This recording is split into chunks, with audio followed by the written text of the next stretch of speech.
Track position was given up by the 888, but they're only 10 or a dozen cars back from the leader, and they've got brand new Pirelli rubber. Let's see if the safety car lights go off as they're halfway down the Conrod Straight.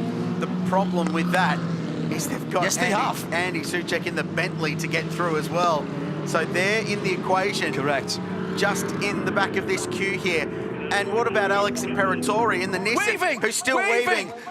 Oh, that's an absolute nightmare for the number 18 car. Imperatori's going to take himself out of it. Realising it's too late. He's still carrying on. No, he's going to get pinged for that. The safety car lights were well out, and he's not the first person to fall foul of it. Jake Dennis has got to get this restart perfectly timed and executed.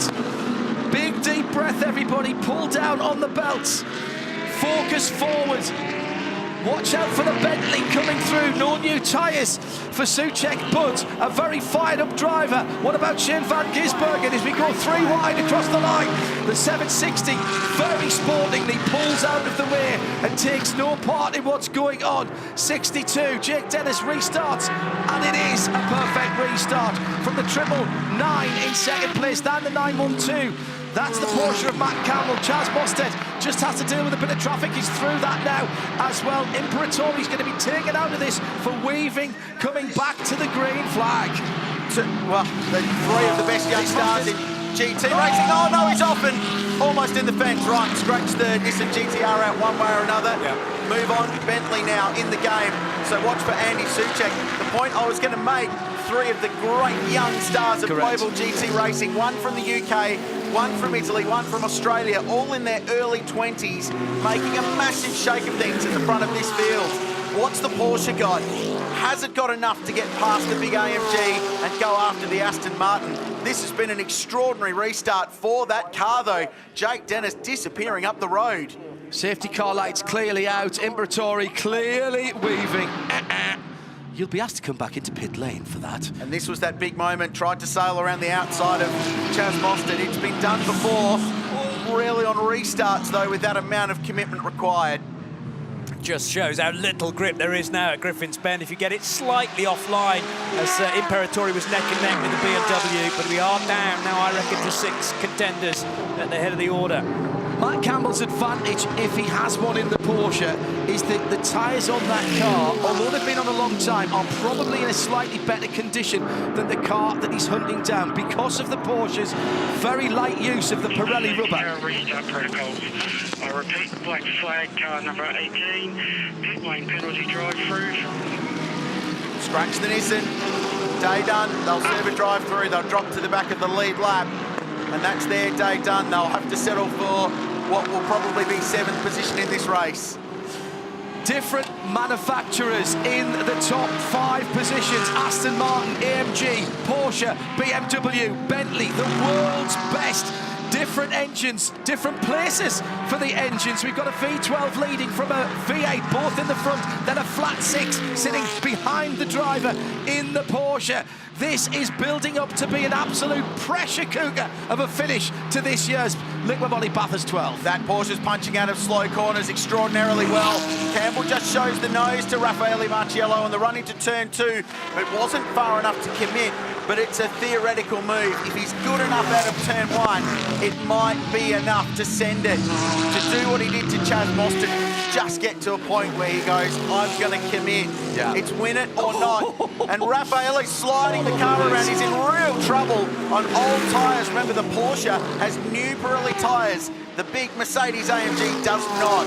Yeah, newer tyres and a car that uses them less harshly. I think the back Pirellis are starting to give a little bit of grief to the man in the bright yellow car. Yeah, I fully agree with you. And Marciello hustling the Mercedes over the top of the mountain. What's his exit speed going to be like out of the Bentley elbow, though? I don't think he's going to have the traction compared to the Porsche. It's a newer tyre on the rear right corner of Matty Campbell's Porsche. But this is great news for Jake Dennis, because every corner, every moment that Raffaele Marciello keeps those other cars behind means they're not gaining on him. In fact, Dennis is going away. It's almost 2 seconds now, the gap between the Aston Martin and the chasing pack. And how about Andy Soucek on the back of that 4-car chain? He would have thought his race was over. He can see a podium. He can see second place from here. Matt Campbell's tyres are 34 laps to the better of the car he's chasing, and it's about to make a difference. 999 has an error coming out of the cutting. He was out of the chase. He was sliding around. Campbell will go the long way. Has to be careful here because it opens him up to attack from Chaz Mostert behind. The leader's clear. This is the fight for second, third and fourth. 16 minutes left in a 12-hour motor race. Here goes Matt Campbell. Had to commit. Got him. Campbell second. Porsche rejoice. The Aussie fans rejoice. Now he goes Aston Martin hunting. That's a Carrera Cup move. Absolutely classic. Mostert got through as well. Followed him through. 2 pairs of cars making up positions. Campbell back to second. A race for such a long time that looked like it was in the back pocket of Alabama Motorsport. Went away from them because there wasn't a full course yellow. It's back with a chance for them because there has been one. The racing gods giveth. The racing gods taketh away. Sometimes the racing gods giveth again. You have to earn the right though, Crailsey, and they've been there or thereabouts all day. You can't begrudge any of these cars, drivers or team combinations or any of the manufacturers. You can't deny them a good go at this win. Thank you. Review post-race. 912 and the 42. Oh my goodness, so this is not all over yet. That was the battle down at the chase with the bump and run for Matt Campbell. Just find them. Let the BMW are not going to be happy. 1.9 seconds. Matt Campbell was 5/10 quicker in the first sector. He was 5/10 quicker in the second sector. He's reeling in the race leader. It won't be long before he's to the back of that absolutely brilliant Aston Martin that has just delighted us all weekend long. And Imperatori's going to have to pit this time for his drive-through penalty. That will spring Chaz Mostert with a brand new set of Pirellis. But I'm not sure, as we've been seeing all day, that the 888, the Vodafone car, has got the outright pace even in this last 15-minute dash. Raffaele Marciello is actually driving really well because that car doesn't want to turn, doesn't want to stop, and doesn't want to accelerate. Apart from that, it's great. A brilliant race car. I'm watching Andy Soucek now. I think Bentley's still very much a shot at a podium here. Oh, come on, that's again the 42 moving around. Was that adequate defence or was it over the line? They've done that a lot because they haven't got the pork out of the corners. This is the best form of racing, isn't it? Up the hill goes the Bentley. This is where this car has been so good all weekend long. They've been passing cars with abandon all weekend. Is it a podium for Bentley? Or does he have to wait his time? Again, he goes wide. He's out on the turn. Imperatori comes through. Here's Van Gisbergen. They're side by side. Going up the hill, and Van Gisbergen goes through. Imperatori will have to pull out of this battle in a lap's time. I thought he would have come in this time around. So Van Gisbergen down to 5th. And that try for a position from Soucek has cost him 2, net 1, once the blue and white GTR gets pulled out to serve its penalty. 1.1 seconds. Matt Campbell takes 3/10 out of Jake Dennis in the opening sector of this lap. 13 minutes to go. The race finish is the first car across the line, 17:43, so 5:43 p.m. plus 1 full lap. Yeah. Matty Campbell now with the leader. Here's the motor race for me. This is right here. He's got to get it done early before Van Gisbergen or any of the quicker cars can catch him through. Jake Dennis, well, he's done a great job this week. He's endeared himself to the hearts and minds of race fans, not just here at Mount Panorama, but around the world. And the Aston Martin been given a good go in its final major outing in this V12 form for the Vantage. There's so much emotion on the line. The lead Aston Martin going out with a bang. The Porsche, it's the last time for this Porsche and Earl Bamber's first time as a team owner. BMW in there as well. Chaz Mostert, and that would be emotional because of the loss of Schnitzer, BMW's Charlie Lamb. Watch out for Campbell at the first corner. Is he going to go for a similar move? He's not quite close enough, and almost the car was moving around as if he was going to make a move into Maguire's. I thought you've been too far back, surely. One more lap, though, and Campbell will have a strong chance into either of those 90-degree left-handers. He's driving this car like a Carrera Cup car at the moment, on the nose. The thing pogoing as he gets on the brakes and the front splitter scraping on the ground. He's driving it so hard with a really aggressive turn-in. How long before they hit traffic? That's my question. Everybody was packed up behind the AMG E63 safety car, but it will not be long at this pace before they start catching the back of the field again. Here comes Campbell, gets out of the Audi, cutting brilliantly well, but there's no real place to go through. Disqualified for the infringement and disobeying official direction. That's Imperatori. Yeah. That's Imperatori. See, the 18 car. That's silly. They've cost themselves a top 6 position. Yeah. And they've been they will be disqualified, so that car will be parked. It won't be classified. So for Nissan's hopes in the Intercontinental GT Challenge, it's a blow. Should have just taken the drive-through and moved on with life and settled for a finish at the end there. Really frustrating for the team. Worst it could have been was 7th position because there's nobody else on the lead lap. Yep. Campbell down at the elbow. The Aston has to defend. This could be the critical moment in the motor race. Great exit out of the corner. Here we go. Just relax, everybody, and breathe. I'm being absolutely sarcastic saying that. There's no chance that that's going to happen in the next 11 minutes. The Aston, hey, it might not have the ultimate grip through the corners, but it still punches well above its weight down the main straight on Conrod, and also it climbs the hill pretty well. Doesn't have to be fast anywhere, just needs to be good so that Matt Campbell sitting in behind can't get the overlap. But we've seen already, gentlemen, Matt Campbell fighting for third, wasn't backwards and coming forwards. My goodness, if there's a racer on the line, then he's likely to be just as robust in his attack. Not close enough, I don't think, into turn one, but Marciello's defending against Mostert. Mostert's very, very close behind us. This time it's the Porsche that goes slightly wide, trying to take the speed up Audi Mountain Straight. Turn two's a chance, but his exit was compromised a bit because he got 2 wheels out in the dirt, so that affects his power down. Imperatori pits, by the way, their day done. Drive the car into the garage and go and hide somewhere, I would suggest, for a couple of hours in the Nissan team. Soucek is right back with Van Gisbergen after running wide, despite Van Gisbergen having the better tyres in the battle for 5th position. I think that Bentley is a slightly better platform at the moment, but at the front of the field is where it's all happening. Don't take your eyes off this one. We'll go right through the next 9 minutes and 40 seconds till the checkered flag comes out. 5:43 and 1 lap. Do you know what? That 1 lap might be the lap. All the places the Porsche is strong, it's really difficult to overtake. And all the places the Aston's strong are where the Porsche needs to overtake. Earl Bamber's got all the fingers crossed. The Swiss team that lead the way from R Motorsport looking nervous, I think it's safe to say, from their pit bunker. It's all to play for. Australia's International Enduro. No way is he going to get through there. He's going to have a look into the elbow. He's had the look. He's made it stick. There's a Porsche leading with 9 minutes on the nose to go.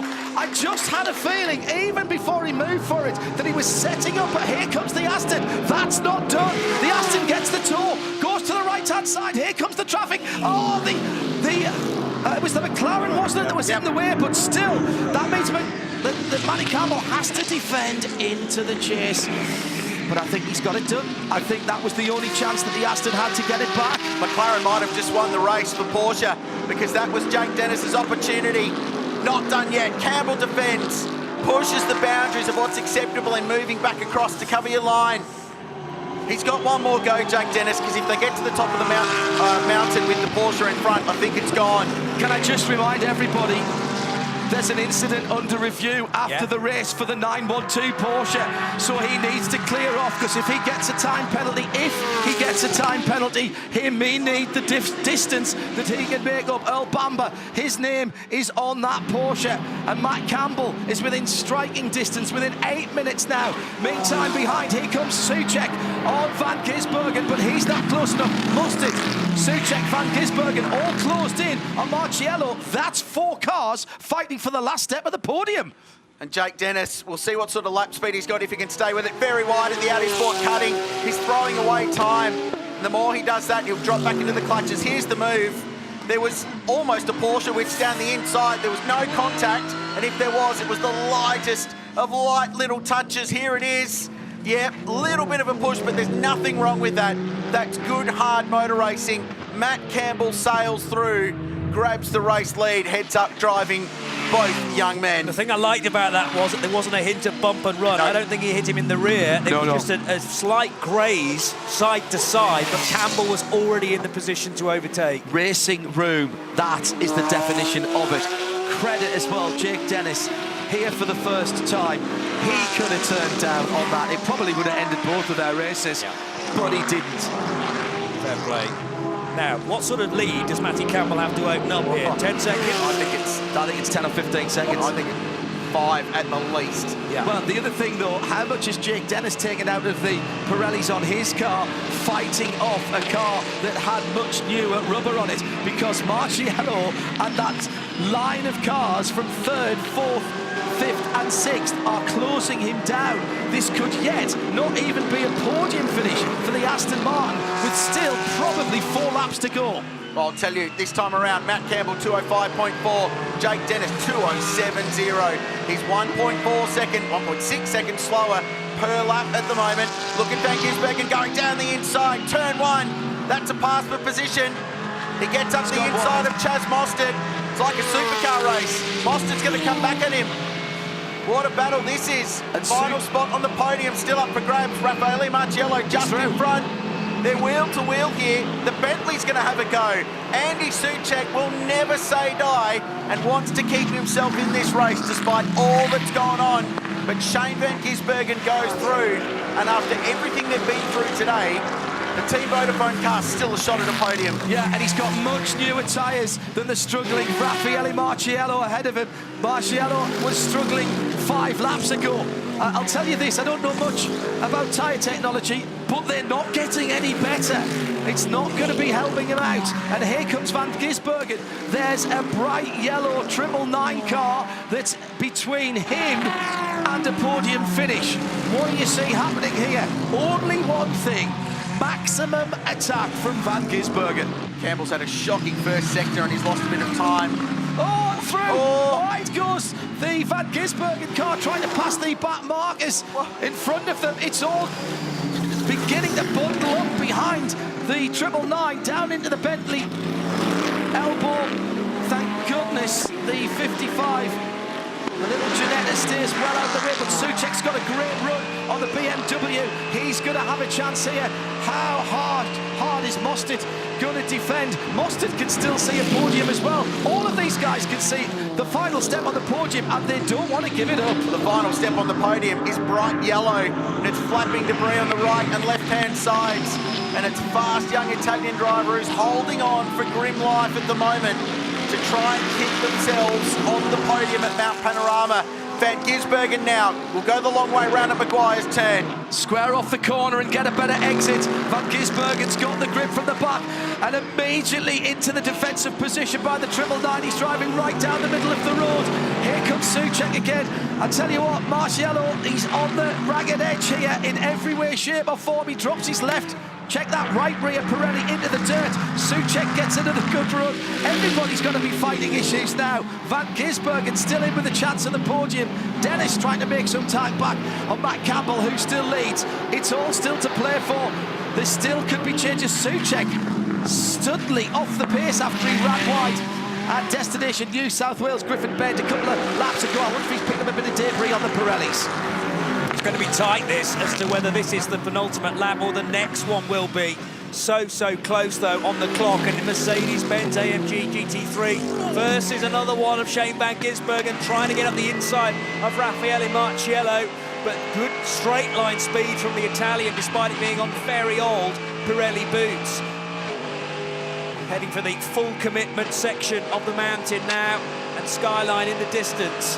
The 888 car ran wide into the dipper a lap ago. It's going to be much more controlled, I'm sure, from SVG. He's staying right behind the Mansfield machine. Elbow again. He'll go down the inside. That's the way to do it. The international drivers don't always cover the inside.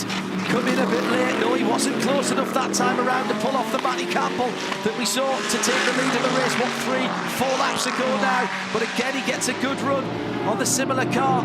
Soule not able to put pressure on Mostert. Mostert not able to put pressure Souček not able to put pressure on Mostert. Mostert not able to put pressure on Van Gisbergen. But Van Gisbergen has turned up the heat. Gas mark 5. This is a great drive by Raffaele Marciello. He has not got the platform underneath him, and he is battling. He's holding on with his fingernails across the line. And it's not 17:43 yet. Now it is. So there's going to be this one and one more for Matty Campbell. 2 to go, 2 laps to go, just over 12k to decide the podium positions in the 2019 Liqui Moly Bathurst 12 hours. Manufacturers represented at the front, legion, engines screaming, drivers sweating, and it's not all over bar the shouting by any stretch of the imagination. Here comes Souček again. He's not done yet. Chaz Mostert under pressure. Does he commit hard this time and go round? No, he doesn't. Mostert was on the ideal line into Griffin's Bend. No grip on the outside of Destination New South Wales, as Souček has found out to his cost earlier on in the race. And just breathing room now for the Gruppa M car of Raffaele Marciello, because while Souček's attacking Mostert, who's attacking Van Gisbergen, the yellow car just gets a breath to hold on to its position. It's struggling at all the points where it's very, very difficult to overtake. It's going to take a big move from Shane to get through. Leading margin, by the way, 3 seconds now. Matt Campbell to Jake Dennis. Yeah, just pulling that out again. Jake Dennis, though, looking strong for the moment in second place. Raffaele Marciello may have done the Aston Martin, the R Motorsport team, a big favour here in holding up the quicker cars behind, because I'm not sure what Jake Dennis had left in the locker to defend. And suddenly Marciello has found a little extra pace, and it's Van Gisbergen who's struggling maybe just a little bit. Mostert goes a little wide out of the elbow as well, and Souček might be right up his tailpipes. This is brilliant. It's like a big game of Risk where everybody's rolling the big numbers. Who's trying to hang on to Kamchatka, because you can never do that. I agree. It's just amazing, isn't it? All these brands, 12 hours of motor racing, the longest green flag run in the history of the race. Smashed the distance record. Oh, by miles. It was 297. They'll end at, what, 312 when they complete the final lap, which they're about to start, which Matt Campbell starts now for Porsche. Contact between the AMGs. Van Gisbergen's got to run here. There's no room down the inside. What about the outside at Hell Corner? And behind it, Souček still throwing everything at the BMW. Here's the moment. Here's the moment for the final step on the podium. Shane Good out of turn 1. Locked under the rear wing.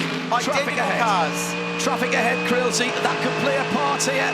Going up to Griffin's Bend. Look ahead, and it's the Jurgensen-Strom BMW that could play a part here. It's very tight indeed. Mostert tries the wide line. Raffaele Marciello holds on the inside line. Great driving by the GT4 BMW to stay out of the way. Has not affected that battle for third. Brent Strong behind the wheel of that car, they're second in class. Heads up driving, didn't want to affect the motor race. Here's the Porsche at the top, the gap 3.7.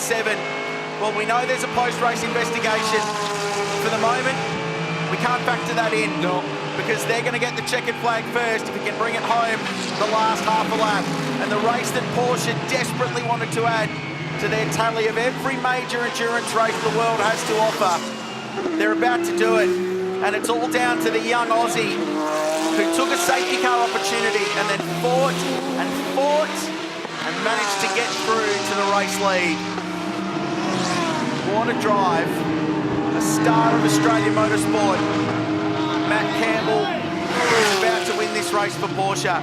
It's an enormous moment in the history of this brand, the storied history, John Hindhaugh. Oh, Porsche have been in motor racing for all 71 of their years in existence. The original Porsche rolled out of the shop 70 years last year and immediately started to go racing to promote the brand.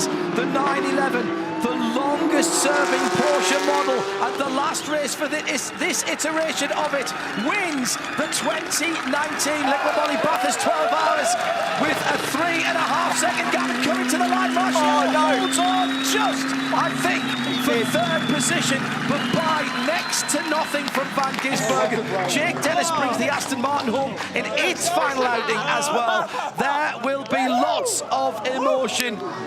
The Jake Dennis 62 car, remember, had the fastest time in the Pirelli shootout, but didn't get it because of infringements, but they've come home in second.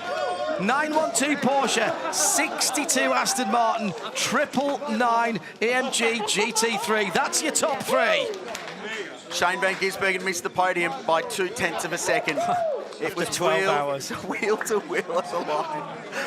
Oh, crazy. What an extraordinary motor race.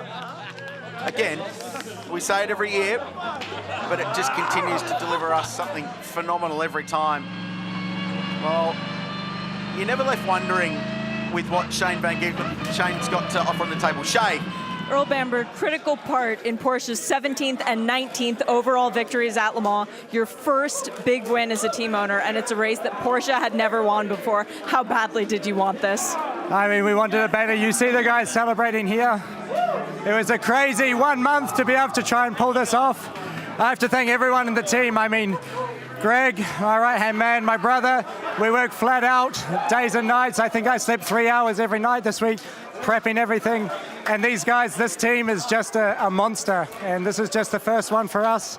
Matty Campbell, incredible drive. I mean, amazing, didn't put a foot wrong. It was absolutely perfect. And that was a proper motor race. That was absolutely incredible, nail-biting. And we're going to celebrate a lot tonight. You've earned it. Congrats. Thank you. Absolutely. Say that you're never left wondering with Shane Van Gisbergen. You could say the same with Matt Campbell. Oliver Hilger, the boss of Porsche Motorsport PR. They bring the full resources. They brought a cadre of European journalists down to cover their adventures here. Cruelly denied last year. They were convinced they were going to win the race. And Shane Van Gisbergen is out on his feet. He has thrown everything at this motor race and missed out on a podium by 0.2 of a second. But Matt Campbell, with his teammates Dirk Werner and Dennis Olsen, for Porsche, win the Liqui Moly Bathurst 12 hour. After some incredible overtakes. Dennis, perfect record at the Bathurst 12 hour. Your first time here and you got a win, but that was a pretty hard-fought victory. Yeah, I mean, what a last stint to Matt. I mean, what is that? I mean, it's incredible, and I'm so grateful from Earl, from the team. Dirk did a great job, and at the end of the day, we are standing on top. My first experience, Matt has had a few more, but what a great way to finish the last race for the Porsche GT3R. Congrats. Thank you. Matt Campbell, congratulations, winner of the 2019 Liqui Moly Bathurst 12 hour. Let's call that the drive of your life. Yeah, I mean, thank you. I mean, we went for a different strategy to the other guys, and fortunately it paid off. We were very, very fast towards the end, and what a way to send off the old car. I mean, perfect weekend. I can't thank Porsche enough. You seem so calm. How stressful was it out there? I mean, when the guy saying I was in fifth position after the pit stop, I knew I had to push, and then the pressure really started to build. But as we got a few more laps under our belt, we knew the car was fast, and yeah, we took off. The car was superb. Yeah, I mean, absolutely perfect. I mean, it wasn't so nice in the middle of the day, but for sure it came good at the end of the race, and for sure that was our plan as well, so worked perfectly. At what stage did you think you had the Aston Martin pegged? Well, obviously we were catching it so quick, so it's quick on the straight, so I just had to try and do something different and make a move, and fortunately I did that, and yeah, got the win. Matt, finally, what does this mean to you and the team? I mean, it's absolutely phenomenal. I mean, it's the last race with this car before we go to new generation, and to send it off like this is phenomenal, and to win at my home race, I mean, I can't thank the guys enough. Herboman Motorsport, it's their first race in GT, and they've done it. Physically, Matt, the heat, the conditions today, how tough was it? Yeah, extraordinary. I mean, especially at the start of the race, we had a cool suit failure, so it's quite hot then, but we're able to still push on and come through. Drive of a lifetime, Matt Campbell, congratulations. Thank you. Drive of a lifetime indeed.